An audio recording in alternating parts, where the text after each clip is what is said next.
ಅರೆ ಕಡಿಮೆ ಹಾಕು ಆದ್ರೆ ಅಸಲಿ ಹಾಕು. MDH ಕಾಶ್ಮೀರಿ ಕೆಂಪು ಮೆಣಸಿನ ಪೌಡರ್.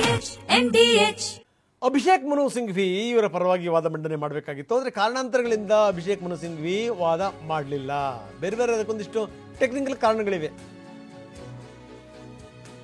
ಆ ಜಾಗಕ್ಕೆ ಕಪಿಲ್ ಸಿಬಲ್ ಬಂದಿದ್ದಾರೆ. ಮನು ಸಿಂಘ್ವಿನೂ ಕೂಡ ಕಾಂಗ್ರೆಸ್ಸಿನ ನಾಯಕ, ಕಪಿಲ್ ಸಿಬಲ್ ಕೂಡ ಹಿಂದೆ ಕಾಂಗ್ರೆಸ್ ನಾಯಕರಾಗಿದ್ರು, ಈಗ ಸಮಾಜವಾದಿ ಪಕ್ಷದ ಸಂಸದರು ಕೂಡ ಹೌದು. ಅಭಿಷೇಕ್ ಮನು ಸಿಂಘ್ವಿ ವಾದದಿಂದ ಹಿಂದಕ್ಕೆ ಸರಿದಿದ್ದಾರೆ. ಅದಕ್ಕೆ ಕಾರಣ ಏನಪ್ಪಾ ಅಂದರೆ ಅವರ ಪುತ್ರ ಯಾವುದೋ ಒಂದು ಕೇಸನ್ನು, ಸರ್ಕಾರದ ಪರವಾಗಿರುವಂಥ ಕೇಸನ್ನು ಹ್ಯಾಂಡಲ್ ಮಾಡ್ತಾ ಇದ್ದಾರೆ. ಆ ಕಾರಣಕ್ಕೋಸ್ಕರ ಇವರು ಅದರಿಂದ ಹಿಂದಕ್ಕೆ ಸರಿದಿದ್ದಾರೆ. ಇದಕ್ಕೋಸ್ಕರ ಏನು ಅಂತಂದರೆ ದರ್ಶನ್ ಹೊಸದಾಗಿ ವಕೀಲರನ್ನ ನೇಮಕ ಮಾಡ್ಕೋಬೇಕಾಯ್ತು. ಹೀಗಾಗಿನೇ ಅವರು ಕಪಿಲ್ ಸಿಬಲ್ ಅವರನ್ನು ಹಿಡಿದಿದ್ದಾರೆ. ಬನ್ನಿ, ನಮ್ಮ ಪ್ರತಿನಿಧಿ ಹರೀಶ್ ನಮ್ಮೊಂದಿಗೆ ಈಗ ನೇರ ಸಂಪರ್ಕದಲ್ಲಿದ್ದಾರೆ. ಹರೀಶ್, ನಾವು ನೋಡ್ತಾ ಇದ್ದೀವಿ ಎರಡೆರಡು ರೀತಿಯ ಮಾತುಗಳನ್ನು ಸುಪ್ರೀಂ ಕೋರ್ಟ್ ಆಡಿರುವಂಥದ್ದು. ಏನು ಅಂದರೆ, ನೀವು ಅರೆಸ್ಟ್ ಮಾಡಿದಿರಲ್ಲ, ಅರೆಸ್ಟ್ ಮಾಡೋಕ್ಕೆ ಪ್ರಮುಖವಾದಂಥ ಲೀಡ್ ಏನು ಅನ್ನುವಂಥದ್ದು ಒಂದು. ಎರಡನೇ ಸಂಗತಿ ಏನಪ್ಪ ಅಂತಂದರೆ, ಯಾವ ಕಾರಣದಿಂದ ಈ ಜಾಮೀನನ್ನು ರದ್ದು ಮಾಡಬಾರದು ಹೇಳಿ. ನಂಬರ್ 2. ನಂಬರ್ 3, ವೆರಿ ಇಂಪಾರ್ಟೆಂಟ್ಲಿ ನೀವು ಅದ್ರ ಬಗ್ಗೆ ಒಂದಷ್ಟು ವಿವರಣೆ ಕೊಡಬೇಕು. ಹರೀಶ್, ಎಲ್ಲ ಒಂದು ಕಡೆಗೆ ಏನು ಅಂದರೆ, ಹೈಕೋರ್ಟ್ ಹೇಳಿರುವಂಥ ಮಾತಲ್ಲಿ ಚಡಪಡಿಕೆ ಎದ್ದು ಕಾಣ್ತಾ ಇದೆ ಅನ್ನುವಂಥದ್ದು. ಏನಿದು ಚಡಪಡಿಕೆ? ಯಾವುದಕ್ಕೋಸ್ಕರ ಚಡಪಡಿಕೆ? ಇದರ ಒಟ್ಟಾರೆ ಪರಿಣಾಮ 22ನೇ ತಾರೀಕು ಏನಾಗಬಹುದು ಅಂತ. ಹೌದು ರಂಗನಾಥ್, ಇವತ್ತಿನ ಸುಪ್ರೀಂ ಕೋರ್ಟ್ ವಿಚಾರಣೆ ದರ್ಶನ್ಗೆ ದೊಡ್ಡ ಹಿನ್ನಡೆ ಅನ್ನುವಂಥ ನಿಟ್ಟಿನಲ್ಲಿ ಕಾಣಿಸ್ತಾ ಇದೆ.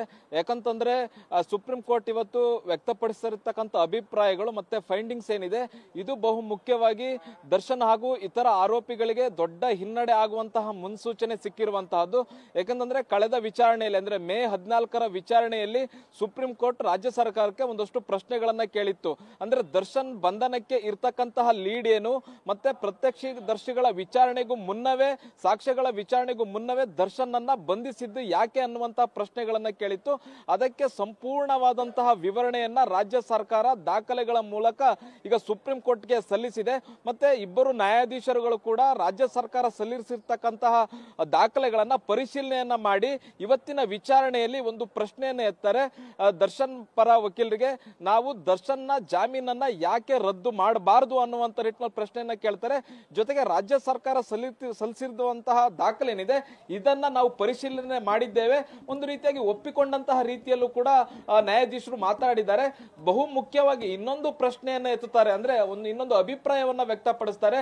ಹೈಕೋರ್ಟ್ ಏನು ಆದೇಶವನ್ನ ಕೊಟ್ಟಿದೆ, ದರ್ಶನ್ ಮತ್ತೆ ಇತರ ಆರೋಪಿಗಳಿಗೆ ಜಾಮೀನನ್ನ ಕೊಡುವಂತ ಆದೇಶವನ್ನ ಕೊಟ್ಟಿದೆ, ಈ ಆದೇಶದಲ್ಲಿ ನ್ಯಾಯಾಧೀಶರು ಚಡಪಡಿಕೆ ವ್ಯಕ್ತ ಆಗಿರುವಂತದ್ದು ಕಾಣ್ತಾ ಇದೆ ಅನ್ನುವಂಥದ್ದು ಹೇಳ್ತಾರೆ. ಅಂದ್ರೆ ದರ್ಶನ್ಗೆ ಹೇಗಾದ್ರೂ ಮಾಡಿ ಜಾಮೀನು ಕೊಡಬೇಕು, ಒಂದು ಅಂಶ ಸಿಕ್ಕಿದ್ರೆ ಸಾಕು ಜಾಮೀನು ಕೊಟ್ಟು ಬಿಡೋಣ ಅನ್ನುವಂತಹ ಚಡಪಡಿಕೆ ಎದ್ದು ಕಾಣ್ತಾ ಇತ್ತು ಅನ್ನುವಂತಹದನ್ನ ಇವತ್ತು ಸುಪ್ರೀಂ ಕೋರ್ಟ್ ನ ನ್ಯಾಯಾಧೀಶರು ಅಭಿಪ್ರಾಯವನ್ನ ವ್ಯಕ್ತಪಡಿಸಿರುವಂತಹದ್ದು.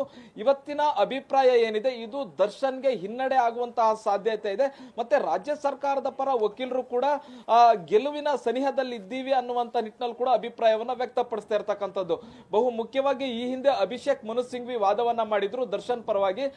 ಅಂದ್ರೆ ದರ್ಶನ್ ಬಂಧನಕ್ಕೆ ಸರಿಯಾದಂತಹ ಕಾರಣವನ್ನ ಪೊಲೀಸರು ಕೊಟ್ಟಿಲ್ಲ, ಮತ್ತೆ ದರ್ಶನ್ ಬಂಧನಕ್ಕೆ ಕಾನೂನು ವಿರುದ್ಧವಾಗಿ ದರ್ಶನ್ನ ಬಂಧಿಸಲಾಗಿದೆ, ಮತ್ತೆ ಸೂಕ್ತ ಕಾರಣಗಳಿಲ್ಲ ಅನ್ನುವಂತಹದ್ದನ್ನ ವಾದ ಮಾಡಿದ್ರು. ಮತ್ತೆ ಇದಕ್ಕೆ ಸುಪ್ರೀಂ ಕೋರ್ಟ್ ಕೂಡ ರಾಜ್ಯ ಸರ್ಕಾರವನ್ನ ಕ್ಲಾರಿಫಿಕೇಶನ್ ಕೇಳಿತ್ತು. ಇದಕ್ಕೆ ಕ್ಲಾರಿಫಿಕೇಶನ್ ಕೊಡಿ ಅನ್ನುವಂತಹ ನಿಟ್ಟಿನಲ್ಲಿ ರಾಜ್ಯ ಸರ್ಕಾರವನ್ನ ಕೇಳಿತ್ತು. ರಾಜ್ಯ ಸರ್ಕಾರದ ವಕೀಲರು ಸಂಪೂರ್ಣವಾದಂತಹ ದಾಖಲೆಗಳನ್ನ ಕೊಟ್ಟಿದ್ದಾರೆ. ದರ್ಶನ್ ಬಂಧನಕ್ಕೆ ಏನು ಕಾರಣಗಳಿತ್ತು, ಯಾವ ರೀತಿಯಾಗಿ ರೇಣುಕಾ ಸ್ವಾಮಿಯನ್ನ ಭೀಕರವಾಗಿ ಹತ್ಯೆ ಮಾಡಲಾಯಿತು, ದರ್ಶನ್ ಎಲ್ಲೆಲ್ಲಿ ಇರುವಂತಹ ಸಿಸಿಟಿವಿ ಫುಟೇಜ್ಗಳಾಗಿರ್ಬೋದು, ವಿಡಿಯೋಗಳಾಗಿರ್ಬೋದು, ಮತ್ತೆ ಎಲೆಕ್ಟ್ರಾನಿಕ್ ಎವಿಡೆನ್ಸ್ಗಳು ಏನೇನಿದೆ ಅನ್ನುವಂಥ ಸಂಪೂರ್ಣ ಮಾಹಿತಿಯನ್ನ ಈಗ ಸುಪ್ರೀಂ ಕೋರ್ಟ್ಗೆ ಕೊಟ್ಟಿರುವಂತಹದ್ದು.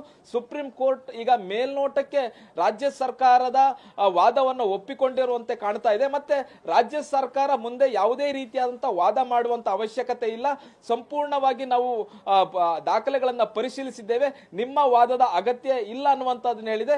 ಜೊತೆಗೆ ಕಪಿಲ್ ಸಿಬಲ್ ಅವರಿಗೆ ಹೇಳಿದೆ, ರಾಜ್ಯ ಸರ್ಕಾರ ಏನೀಗೊಂದು ಸಂಪೂರ್ಣ ದಾಖಲೆಗಳನ್ನ ಸಲ್ಲಿಸಿದೆ, ಇದಕ್ಕೆ ನೀವು ಪ್ರತಿವಾದವನ್ನ ಮಾಡಿ ನಿಮಗೆ ಸಮಯವನ್ನ ಕೊಡ್ತೀವಿ ಅನ್ನುವಂಥದ್ದನ್ನ ಹೇಳಿದೆ.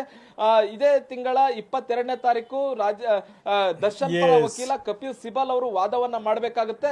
ಯಾಕೆ ಜಾಮೀನು ರದ್ದು ಮಾಡಬಾರದು ಅನ್ನುವಂತಹ ನಿಟ್ಟಿನಲ್ಲಿ ಸಂಪೂರ್ಣವಾದಂತಹ ವಾದವನ್ನ ಮಂಡಿಸಬೇಕಾಗುತ್ತೆ. 22ನೇ ತಾರೀಕು ನಡೆಯುವಂತಹ ವಾದ ಪ್ರತಿವಾದ ಏನಿರುತ್ತೆ ಅದು ಬಹಳಷ್ಟು ಮುಖ್ಯ ಆಗಿರುತ್ತೆ. ಅಂದೇ ಸುಪ್ರೀಂ ಕೋರ್ಟ್ ಒಂದು ನಿರ್ಧಾರವನ್ನ ಪ್ರಕಟಿಸುವಂತಹ ಸಾಧ್ಯತೆ ಇದೆ. ರಂಗನಾಥ್, ಧನ್ಯವಾದ ತಮ್ಮೆಲ್ಲ ಮಾಹಿತಿಗೆ.